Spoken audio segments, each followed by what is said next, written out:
नमस्कार दोस्तों, 12 जून ये एक ऐसी डेट है जिसने पूरे भारत को झकझोर कर रख दिया था। सन 2026 नहीं था, सन था 1975। 12 जून 1975 को राजनारायण वर्सेस इंदिरा गांधी का इलाहाबाद हाईकोर्ट का जजमेंट आया था और इसको बोला जाता है trigger point two the emergency which was imposed in the year 1975। तो दोस्तों आज इस डेट के बारे में बात करेंगे, उस वर्डिक्ट के बारे में बात करेंगे जो पहले एक इलेक्शन पिटीशन के फॉर्म में हाईकोर्ट में गया और उसके बाद सुप्रीम कोर्ट में गया और किस तरह से इसने पूरे भारतवर्ष को बदल कर रख दिया। किस तरह से जो इमरजेंसी जिसकी इतनी ज्यादा बातें होती हैं, उसको एक ब्लैक पीरियड भी बोला जाता है, वो लगाने के लिए, इमरजेंसी को इंपोज करने के लिए इंदिरा गांधी मजबूर हो गई। तो दोस्तों मेरे साथ बने रहिए। मेरा नाम है Mayank Bhardwaj. Welcome to Shriram IAS UPSC channel. Now before we move forward, I would like to tell you about the free 1-to-1 mentorship of Shriram IAS। अगर आपको किसी भी प्रकार का डाउट है अपनी प्रिपरेशन में तो आप इस QR कोड को स्कैन कर सकते हैं या फिर डिस्क्रिप्शन पे दिए हुए लिंक पर क्लिक कर सकते हैं and we are going to approach you. वहां पर आप इन्फॉर्मेशन भर दीजिए, we will be approaching you and you can talk to our mentor free of cost. Okay दोस्तों, तो नाउ अब देखते हैं दोस्तों हुआ क्या था। देखिए 12 जून 1975 आज ही का दिन है, बट 1975 की बात है। 1975 12 जून को इलाहाबाद हाई कोर्ट का जजमेंट आया था। किस केस में? राजनारायण वर्सेस इंदिरा गांधी। मैं बता दूं राजनारायण कौन है। देखिए हिंदुस्तान के अंदर क्या होता है, अगर आपको एक सरकार बनानी है नेशनल लेवल पे तो आपको इलेक्शन लड़ने पड़ेंगे। तो लोकसभा के इलेक्शन होते हैं और कॉन्स्टिट्यूएंसीज बटी रहती हैं। पार्लियामेंट्री फॉर्म ऑफ गवर्नमेंट में first pass the post system के हिसाब से इलेक्शंस होते हैं। तो दोस्तों इलेक्शन हुआ रायबरेली में। रायबरेली आपने सुना होगा, एक उत्तर प्रदेश का एक कॉन्स्टिट्यूएंसी है और कांग्रेस पार्टी की हिस्टोरिक सीट मानी जाती है। इंदिरा गांधी भी वहां से 1971 के इलेक्शन में लड़ रही थी। और इंदिरा गांधी किसके अगेंस्ट लड़ रही थी? एक सोशलिस्ट नेता थे जिनका नाम था राजनारायण। और क्या हुआ देखिए 1969 में अगर देखें तो इंदिरा गांधी एक जो मेजर इंडियन नेशनल कांग्रेस जो कि इतनी बड़ी पार्टी थी उससे अलग होकर अपना खुद का एक पॉलिटिकल ग्रुप बना लिया था जो कि मेन पॉलिटिकल ग्रुप था कांग्रेस का। जो दूसरा पॉलिटिकल ग्रुप था, जो ऑर्गेनाइजेशन था, वो उसमें कौन था? उसमें मोरारजी देसाई जैसे पुराने लीडर थे, के कामराज जैसे पुराने लीडर थे, जिनको लग रहा था कि इंदिरा गांधी को वो किसी भी तरह से कंट्रोल कर लेंगे आफ्टर लाल बहादुर शास्त्री जी और आफ्टर जवाहरलाल नेहरू जी। बट हुआ क्या दोस्तों, इंदिरा गांधी ने उनकी जो पॉलिसीज थी उनको टोटली अपोज करना शुरू किया और अपनी सोशलिस्ट पॉलिसी को लागू करना शुरू किया। ये बात उनको ठीक नहीं लगी। तो क्या हुआ, कांग्रेस के अंदर डिवाइड हो गया। एक तो आप 1907 का सूरत स्प्लिट पढ़ते हैं, फिर उसके बाद 1969 में हुआ था। 1969 में फिर क्या हुआ, Indira Gandhi became such a powerful leader, क्योंकि जो पार्टी के सीनियर्स थे जो उनको कंट्रोल में करना चाह रहे थे अब वो पार्टी से अलग हो चुके थे और जो ग्रुप बचा उसकी टोटल होलसोल लीडर कौन थी? इंदिरा गांधी। तो जो इंडियन नेशनल कांग्रेस थी उस समय वो पार्टी सेंट्रिक होने की जगह, पॉलिसी सेंट्रिक होने की जगह लीडर सेंट्रिक हो गई थी। अब इतनी इंपॉर्टेंट लीडर जो कि भारत की प्रधानमंत्री भी हैं, ठीक है, 1967 में वो भारत की प्रधानमंत्री बनी थी और उसके बाद फिर से एक इलेक्शन होता है 1971 में। अभी जो 1971 का इलेक्शन है, मैंने आपको ऑलरेडी बता दिया है कि उनकी पॉपुलैरिटी कितनी ज्यादा थी। गरीबी हटाओ का उन्होंने नारा दिया था जो कि बहुत ज्यादा चला था। सोशलिस्ट उन्होंने पॉलिसीज अपनाई थी। 14 मेजर बैंक को उन्होंने नेशनलाइज कर दिया था। ये सारी की सारी लोगों के दिल जीतने में बहुत इंपॉर्टेंट स्टेप्स थे।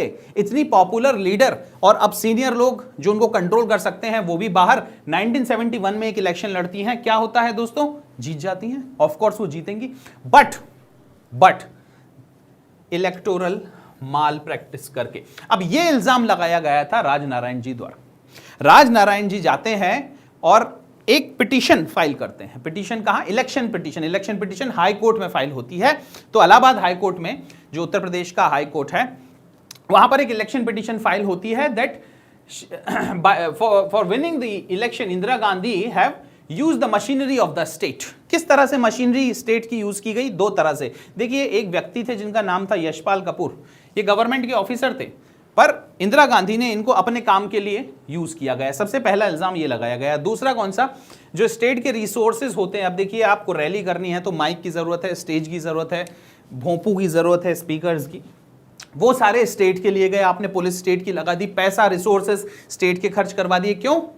खुद की पॉलिटिकल रैली के लिए।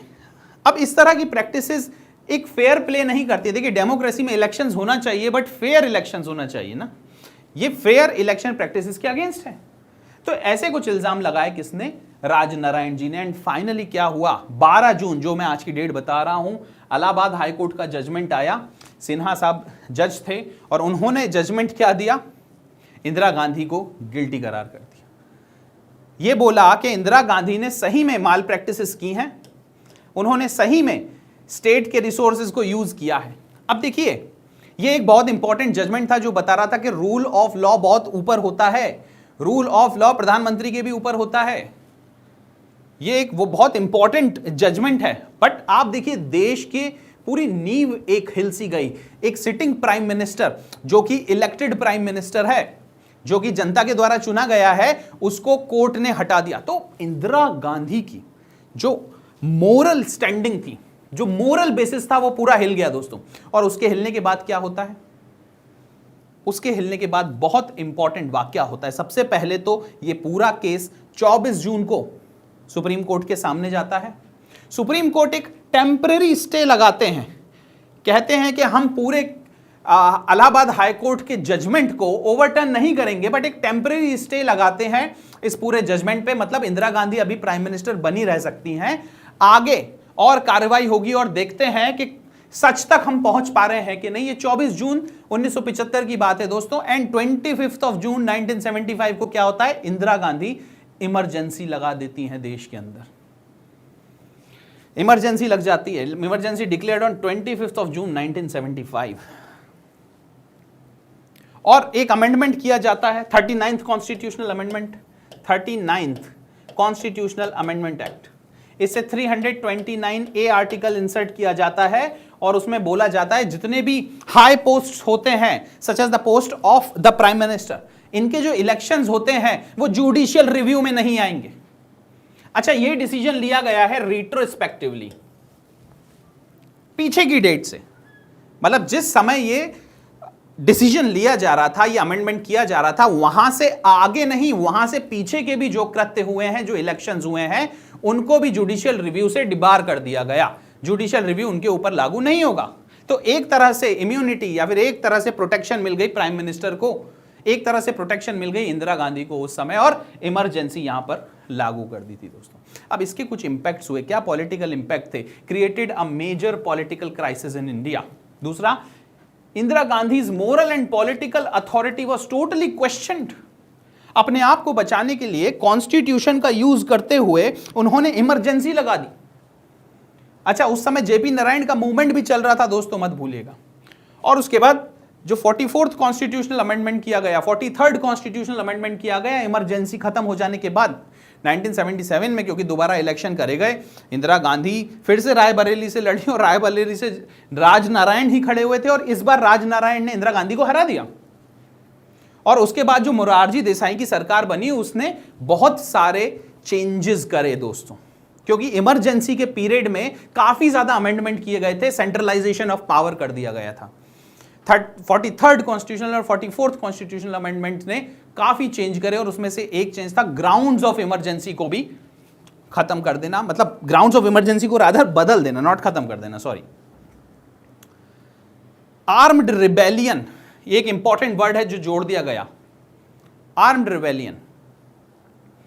क्योंकि आर्म्ड रिबेलियन एक ऐसी चीज है जो बताता है कि हां कुछ गड़बड़ हो रही है।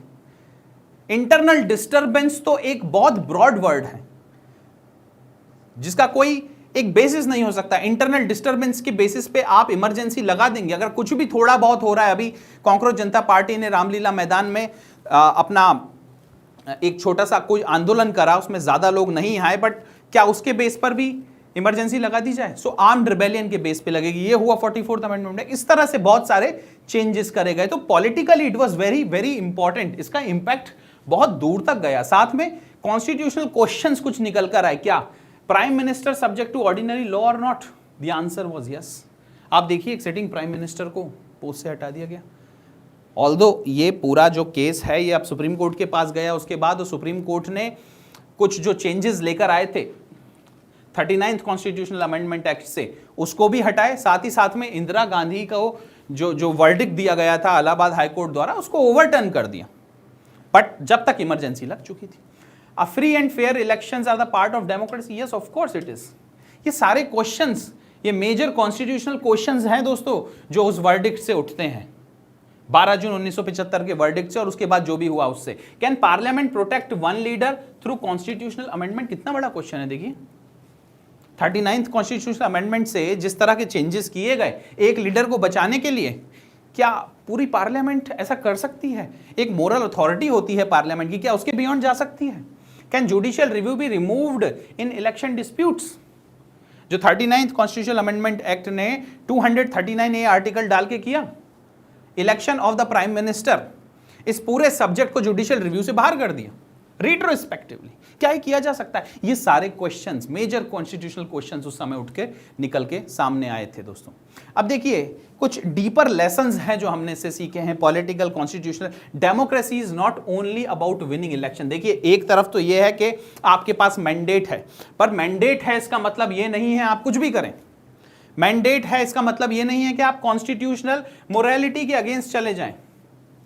मैंडेट है इसका मतलब ये नहीं है कि आप कोर्ट के जुडिशियल रिव्यू को खत्म कर दें।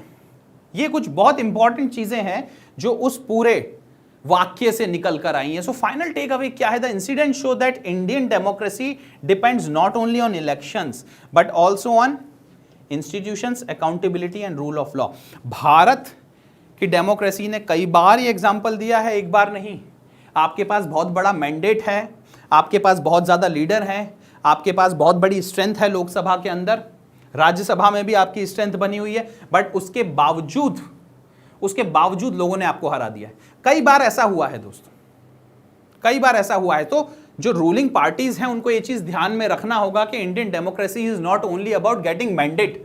मैंडेट आ जाने के बाद आपके पास दुनिया में कुछ भी कर देने की पावर है, ये मेंटेलिटी के साथ आप गवर्नमेंट नहीं चला सकते हैं। आपको ये बात समझनी होगी कि institutions, accountability and rule of law बहुत ज्यादा इंपॉर्टेंट है। सो दोस्तों कभी मत भूलिएगा 12 जून 1975 की date, 12th of June 1975 Raj Narayan versus Indira Gandhi. किसी दिन इस पूरे केस पर डीपली चर्चा करेंगे। Just to highlight the importance of this date I was making this video. So thank you very much, have a nice day, Jai Hind.